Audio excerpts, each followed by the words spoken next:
ኢሳያስ ፍጻሜያቸው ተቃረበ። ህዝቡ ግልብጥ ብሎ ወጣ። የኤርትራ ጎዳናዎች ለተቃውሞ በወጡ ወጣቶች ተሞሉ። ኢሳያስ ኢትዮጵያን ሲጠብቁ ከውስጥ ተቃውሞ ፈነዳባቸው። የፕሬዝዳንቱ ምስሎች በኤርትራ ጎዳናዎች እየተቃጠሉ ነው።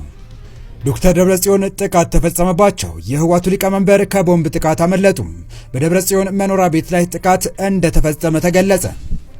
የኢትዮጵያ መንግስት ፍላጎት አሰብ ብቻ አይደለም ሉዓላዊነትን ጭምር ለመድፈር ነው በሚል ተስፋ የቆረጠበትን የኤርትራ ህዝብ ለጦርነት ለማነሳሳት የተጋጋጠ የሚገኘው የኢሳያስ መንግስት ያልጠበቀው ገጥሞታል። ኤርትራን በብቸኝነት ያስተዳደረው አምባገነኑ መሪ ኢሳያስ አፈወርቂ ፍጻሜው የደረሰ ይመስላል። ከውስጥም ከውጭም ጫናዎች በርትተውበታል።